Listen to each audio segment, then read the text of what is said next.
This is Revathi. Welcome back to our channel. మీకు వినిపించబోయే కథ villain episode number 120. కథను రచించిన వారు నక్షత్ర గారు. తన పర్మిషన్తో ఈ కథను మీకు అందిస్తున్నాను. ఇక కథలోకి వెళ్దాము. Flash back continuation. మారుతీరావు ద్వారా ఫోన్లో ఆ మాటలు విన్న యశ్వంత్కి హృదయం ముక్కలవుతూ, ఏమంటున్నా నువ్వు? మా నాన్నగారు చనిపోయారా? నో అంటూ ఆ కబురు విని తట్టుకోలేక గట్టిగా అరిచాడు. పక్కనే ఉన్న జగదీశ్వరరావు యశ్వంత్ రియాక్షన్ చూసి నవ్వుతున్నాడు. మరో పక్క ధనుంజయ్ గారు ప్రాణం విడిచి జీవచ్చవంలా పడి కనిపిస్తున్నారు. మారుతీరావు బాధ నటిస్తూ, మీకు మీరుగా సంభాళించుకోండి సార్. నేను ఆ సంజనాన్ని సార్ దగ్గరికి పంపించకుండా ఉంటే సార్కి ఏమీ కాకపోయేది, ప్రాణాలతో ఉండేవారు. కానీ ఆ సంజన సార్తో ఇలా గొడవ పడుతుందని తెలియక తనని సార్ దగ్గరికి పంపించి పొరపాటు చేశాను సార్ అన్నాడు బాధ నటిస్తూ. తండ్రి మరణ వార్త విన్న యశ్వంత్కి కన్నీళ్లు ఏరులై పారుతూ, అసలు మా నాన్న కూడా ఫ్యాక్టరీ తీసే ఆలోచనలో ఉన్నారు కదా, మరి ఆ సంజనాకి మా నాన్నకి గొడవ ఎందుకు జరిగింది అని అడిగాడు. కోర్టు వరకు వెళ్తే మా కంపెనీ పరువు పోతుంది, కొంచెం టైం ఇస్తే మేమే ఈ ఇండస్ట్రీని క్లోజ్ చేస్తామని ధనుంజయ్ సార్ ఆ సంజనాకి రిక్వెస్ట్ చేశారు. కానీ ఆ సంజన వినలేదు. ఇప్పటికిప్పుడే ఫ్యాక్టరీ క్లోజ్ చేయాలి, లేదంటే ఇవాళే కోర్టుకు వెళ్తాము అని సార్తో గొడవ పడింది. వాళ్ళ గొడవ చూసి నేను కూడా ఆ సంజనాకి ఎంతో నచ్చ చెప్పాలని చూశాను. కానీ సంజన నా మాట కూడా వినిపించుకోలేదు. చూస్తూ ఉండగానే సార్కి ఆవిడికి మధ్య గొడవ పెద్దగా అయిపోయింది. మీ అంతు చూస్తాను, మీ పరువు తీస్తాను, మీ ఇండస్ట్రీ క్లోజ్ చేయిస్తాను అని ఆ సంజన ఛాలెంజ్ చేసి వెళ్ళిపోయింది సార్. పెద్దరికంగా ఉండే ధనుంజయ్ సార్ అంత చిన్న వయసులో ఉన్న ఆ అమ్మాయి అలా బెదిరించేసరికి ఆ అవమానం తట్టుకోలేకపోయారు. ఆ బాధతోనే సార్ గుండెపోటుకు గురై ప్రాణాలు విడిచారు అని కట్టుకథని అందంగా చెప్పాడు. ఆ పక్కనే ఉన్న జగదీశ్వరరావు దగ్గరుండి కథను చెప్పించి సంతోషపడుతుంటాడు. యశ్వంత్కి అంతకుముందు ఫోన్లో విన్న సంభాషణ బట్టి, అంటే సంజన తండ్రి దగ్గరికి వెళ్ళి మాట్లాడుతుంది అనే విషయం విన్నాడు కాబట్టి యశ్వంత్కి మారుతీరావు మీద అసలు అనుమానం అనేది రాలేదు. అతను చెప్పేది పూర్తిగా నిజం అనుకొని ఆ బాధలో కూడా ఆ క్షణం సంజనాన్ని ద్వేషిస్తున్నాడు. ఇంకా బాడీని కూడా షిఫ్ట్ చేయలేదు సార్. మీ ఫ్యామిలీ మెంబర్స్ కూడా చెప్పలేదు. ముందుగా మీకే చెప్తున్నాను. మీరు త్వరగా బయలుదేరి ఇండియాకి వచ్చేయండి సార్ అన్నాడు మారుతీరావు బాధ నటిస్తూ. యశ్వంత్ చేతిలో ఉన్న ఫోన్ వదిలేసి మోకాల మీద కూలబడి మొహాన్ని 2 చేతుల్లో పెట్టుకొని కన్నీళ్లు పెడుతూ ఏడుస్తున్నాడు. ఆ క్షణమే తండ్రి మరణం యశ్వంత్లో విచక్షణ కోల్పోయేలా చేసింది. సంజన మీద అంత ద్వేషాన్ని పెంచుకున్నాడు. మారుతీరావు ఫోన్ పెట్టేసి, మీరు చెప్పినట్టే చెప్పాను సార్. కానీ రేపు యశ్వంత్ వచ్చి ఆ సంజనను నిలదీస్తే తను నాకేమీ తెలియదని చెప్తే తర్వాత ఏంటి సార్ పరిస్థితి అని అడిగాడు. తను చెప్పేదంతా అబద్ధమని, అక్కడ జరిగిందంతా నా కళ్ళారా చూశానని నువ్వు యశ్వంత్ని నమ్మించాలి. అంతేకాదు, ఆ సంజన అబీ గ్రూప్ ఆఫ్ ఇండస్ట్రీస్ అబీకి స్నేహితురాలు. అంటే అబీకి యశ్వంత్కి ఒక్క నిమిషం కూడా పడదు. అవకాశం ఉంటే వాళ్ళ శత్రుత్వాన్ని కూడా మనం వాడుకొని యశ్వంత్ని పూర్తిగా నమ్మించవచ్చు అన్నాడు.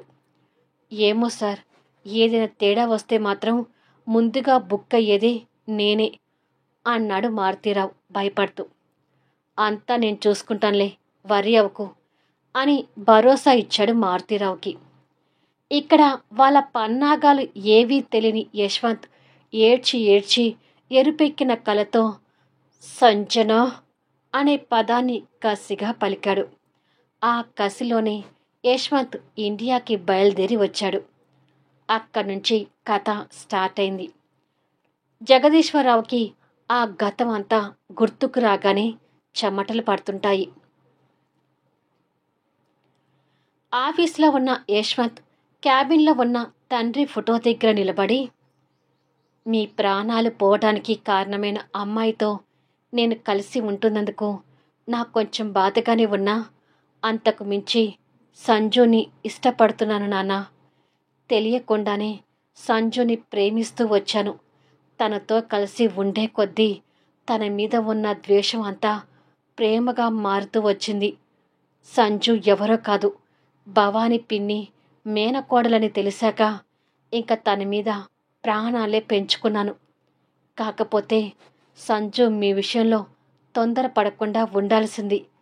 ఈ విషయంలో సంజు మీద నాకు కోపం ఉన్నా, తన మేనత్త ప్రాణాలని మనం పొట్టన పెట్టుకున్నందుకు అంతకన్నా ఎక్కువే బాధపడుతున్నాను అని కంటతడి పెడుతుంటాడు. మరోపక్క జగదీశ్వరరావు మాటలు విని మారుతిరావు భయపడుతున్నాడు. అసలు యశ్వంత్ సార్ దగ్గరికి వెళ్ళి ఈ విషయం మీద కొంచెం ఆరా తీస్తాను అని అనుకొని ఫైల్ వంక పెట్టుకొని కొంచెం భయపడుతూనే లోపలికి వచ్చి ఫోటో వైపు తిరిగి ఉన్న యశ్వంత్ని వెనుకగా చూస్తూ సార్ అని పిలిచాడు. యశ్వంత్ కన్నీళ్ళు తుడుచుకొని ఇటువైపున తిరిగాడు. ఫైల్ మీద మీ సైన్ కావాలి సార్ అన్నాడు. అక్కడ పెట్టు అన్నాడు యశ్వంత్. మారుతిరావు ఫైల్ అక్కడ పెట్టి, సార్, ధనుంజయ్ సార్ చనిపోయిన రోజు సంజన గురించి మీకు చెప్పాను కదా, తన మీద మీరు ఏమైనా యాక్షన్ తీసుకున్నారా అని ఆరా తీయటానికి అడిగాడు. ఆ విషయాల గురించి అడగొద్దు అని నీకు ఎన్నిసార్లు చెప్పాలి అని సీరియస్ అయ్యాడు యశ్వంత్.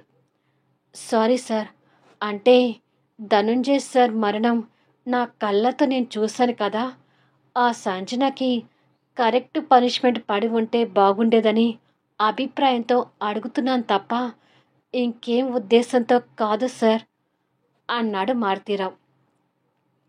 సంజన కాదు, సంజన మేడం అని తనకి రెస్పెక్ట్ ఇచ్చి మాట్లాడు అని వార్నింగ్లా చెప్పాడు.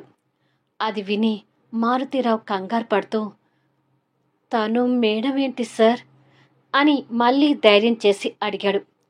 ఎందుకంటే సంజన నా personal, she is my life, so తనకు రెస్పెక్ట్ ఇచ్చి మాట్లాడు, లేదంటే జాబ్ వదిలేసి వెళ్ళిపోతావు అన్నాడు సీరియస్గా.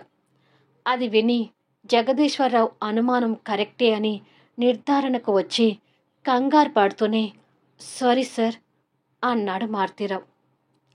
సంజు మా నాన్నగారి మరణానికి కారణం కావచ్చు, కానీ ఇప్పుడు తను నా ప్రాణం, నా లోకం. సో సంజు గురించి ఎప్పుడు కూడా నెగటివ్గా మాట్లాడకు అన్నాడు సీరియస్గా. సంజు మీద పెంచుకున్న ప్రేమను చూసి మారుతీరావు ఇంకా భయంతో గుటకలు మింగుతూ, ఇంకెప్పుడు మాట్లాడను సార్ అన్నాడు. నౌ యూ కెన్ గో అనగానే ఓకే సార్ అని చెప్పి మారుతీరావు వెళ్ళిపోయాడు. ఓ నిర్మానుష ప్రదేశంలో మారుతీరావు జగదీశ్వరరావు మీట్ అయ్యారు. నేను యశ్వంత్ సార్ ఇంటికి వెళ్లకుండానే ఆ సంజనానే సంజు అని తెలిసిపోయింది. సంజనానే ధనుంజయ్ గారి మరణానికి కారణమనే అభిప్రాయంతో యశ్వంత్ సార్ ఇంకా ఉన్నారు కాబట్టే మనం ఇంకా ప్రాణాలతో ఉన్నాము. కానీ ధనుంజయ్ గారిని అసలు సంజన చూడను కూడా చూడలేదు అని, వారి మరణానికి సంజన కారణం కాదని తెలిసిన రోజు నిజంగానే మనం శవాలుగా మారతావేమో సార్. ఒకవేళ రేపు ఎప్పుడైనా వారి మరణానికి కారణం నేను కాదు అని సంజన యశ్వంత్ గారికి చెప్పినా కూడా సంజన మీద పీక లోతు ప్రేమలో ఉన్న యశ్వంత్ గారిని నమ్మించలేని పరిస్థితిలో మనం ఉన్నాము అన్నాడు మారుతీరావు. జగదీశ్వరరావు అసహనం చెందుతూ, ఏదో అనుకుంటే ఏదో జరిగిపోయింది. అసలు వాళ్ళ నాన్నగారి మరణానికి కారణమైన ఆ అమ్మాయితో రిలేషన్ ఎలా పెట్టుకున్నాడు అని అడిగాడు. నాకు అదే అర్థం కావడం లేదు సార్.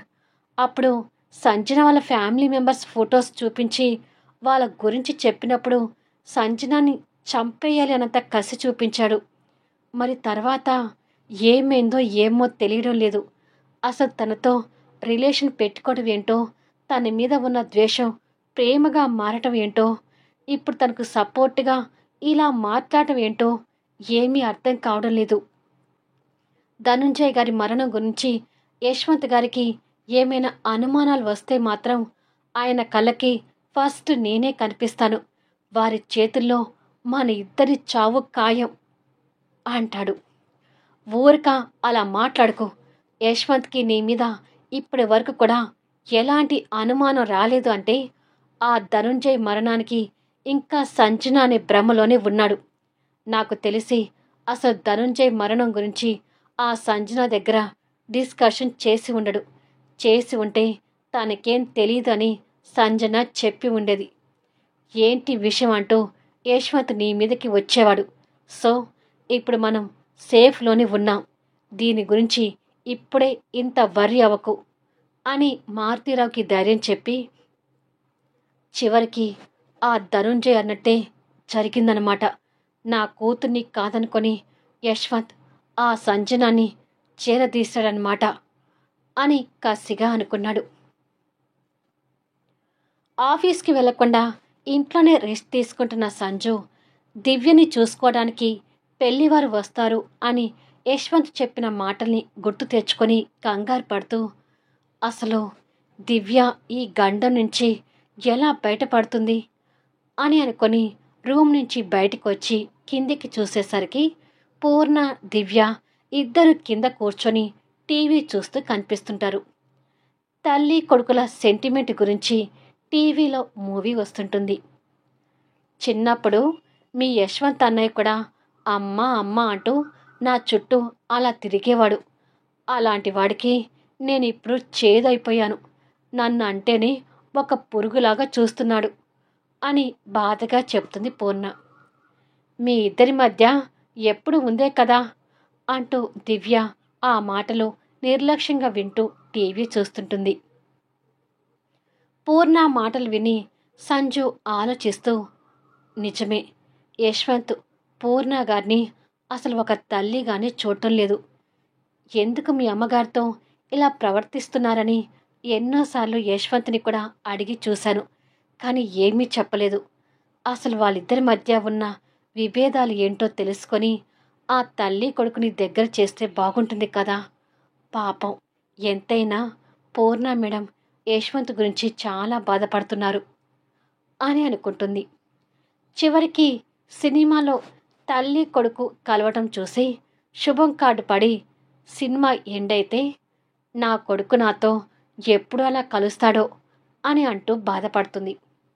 ఏదో ఒకరోజు అన్నయ్య నీ ప్రేమను అర్థం చేసుకొని దగ్గర అవుతాడులేమ్మా అని దివ్య చెప్పి అక్కడి నుండి వెళ్ళిపోతుంది. పూర్ణ టీవీ ఆఫ్ చేసి తన రూంలోకి వెళ్తుంది. అసలు ఈ తల్లి కొడుకు మధ్య గొడవలేంటో పూర్ణగారిని అడిగితే చెప్తుందా అని అనుకొని ఒకసారి అడిగి చూస్తాను. చెప్తే చెప్తుందేమో, లేదంటే ఓ 4 తిట్లు తిడుతుంది. ఇదే కదా జరిగేది అని అనుకొని ధైర్యం చేసి సంజు కిందికి దిగుతుంటుంది. పూర్ణ రూంలోకి వెళ్ళేసరికి బెడ్ మీద ఉన్న తన ఫోన్ రింగ్ అవుతుంటుంది. ఎవరో ఫోన్ చేస్తున్నారే అని అనుకొని దగ్గరికి వెళ్ళి చూసేసరికి అది షీలా నుంచి వస్తున్న కాల్. తన కాల్ చూడగానే సంతోషపడుతూ ఎన్నాళ్ళకి ఈ అమ్మాయి కాల్ చేస్తుంది అని అనుకొని లిఫ్ట్ చేసి హలో షీలా, అసలు బతికే ఉన్నావా అని అడిగింది. బతికే ఉన్నానులే ఆంటీ. మీ ఇంట్లో పరిస్థితులు ఎలా ఉన్నాయి? ఇంకా యశ్వంత్, సంజు క్లోజ్గానే ఉన్నారా అని కసిగా అడిగింది. క్లోజ్గా ఉండక విడిపోయారని అనుకుంటున్నావా? ఏ ముహూర్తంలో ఆ సంజు ఈ ఇంట్లో అడుగుపెట్టిందో కానీ జిడ్డులా ఇక్కడే అతుక్కొని పోయింది అని పూర్ణ మాట్లాడుతూ ఉండగా రూంలోకి రాబోయిన సంజు ఆ మాటలు చెవిలో పడేసరికి డోర్ దగ్గరే ఆగిపోయింది. సంజన వచ్చింది చూడని పూర్ణ ఫోన్లో మాట్లాడుతూ నా కొడుకు ఆ సంజుని అసలు వదిలిపెట్టేలాగా లేడు షీలా. ఇలా అయితే నా కొడుకు పెళ్ళి నీతో ఎప్పుడు జరగాలి అని అంది. తన మాటలు విని సంజు ఆశ్చర్యంగా చూస్తుంటుంది. నా బాధ కూడా అదే ఆంటీ. ఎలాగైనా తనని ఇంట్లో నుంచి బయటికి పంపించే ప్రయత్నాలు చేయండి ప్లీజ్ అంది షీల. ఏం ప్రయత్నం చేయమంటావో ఏమో. యశ్వంత్ ఈ ఇంటికి రప్పించడానికి మనమిద్దరం కలిసి ఎంత పక్కా ప్లాన్ అమలు చేశాము. నాకు గుండె నొప్పి వచ్చిందని నాటకం ఆడి హాస్పిటల్లో అడ్మిట్ అయి యశ్వంత్ని రప్పించే ప్రయత్నం చేస్తే యశ్వంత్తో పాటు ఈ దెయ్యం కూడా వచ్చి ఇంట్లో తిష్ట వేసింది అని కోపంగా అంటుంది. ఆ మాటలు విని సంజు షాక్ అవుతూ, ఏంటి పూర్ణ గారికి గుండె నొప్పి రావటం నాటకమా? పాపం యశ్వంత్కి ఈ తల్లి మీద కోపం ఉన్నా ఆ టైంలో మాత్రం ఈమెకు ఆరోగ్యం బాగలేదని చాలా బాధపడ్డాడు అని అనుకొని పూర్ణ గారి మాటలకు కోపంగా చూస్తుంటుంది. అసలు మనిద్దరం వేసిన ప్లాన్ సక్సెస్ అయిందో ఫెయిల్ అయిందో నాకు ఇప్పటికీ అర్థం కావడం లేదు షీలా. నా కొడుకు నా కళ్ళ ముందు కనిపిస్తున్నా నా కొడుకుతో పాటు ఆ సంజు కూడా కనిపిస్తుంటే తట్టుకోలేకపోతున్నాను. అందుకే నేను ఇంకొక ప్లాన్ వేయాలి అనుకుంటున్నాను. ఈసారి ఏకంగా హార్ట్ అటాక్ వచ్చినట్టుగా నాటకం ఆడి మానసిక ఒత్తిడి వల్లే తనకి ఇలా జరుగుతుంది అని డాక్టర్తో యశ్వంత్కి చెప్పించి ఆ సంజు వల్లే నా ఆరోగ్యం పాడవుతుందని యశ్వంత్ని నమ్మించి సంజుని బయటకు పంపించే ప్రయత్నం చేద్దాం అనుకుంటున్నాను. నా ఐడియా ఎలా ఉంది అంటూ మాట్లాడుతూ ఇటువైపుగా తిరిగి ఎదురుగా కోపంతో కనిపిస్తున్న సంజుని చూసింది. మళ్ళీ నెక్స్ట్ వీడియోలో కలుద్దాం. ఇప్పుడు పూర్ణ పరిస్థితి ఏంటి? సంజు పూర్ణ మధ్య ఇప్పుడు ఏం జరగబోతుంది? ఇంట్రెస్టింగ్గా సాగే కథా వీడియోస్ని మిస్ కాకుండా చూడండి. కథ నచ్చితే దయచేసి లైక్ చేయండి, కామెంట్ షేర్ చేయండి, సబ్స్క్రైబ్ చేసుకొని ఛానల్ షేర్ చేస్తూ సపోర్ట్ చేయండి. Thanks for listening.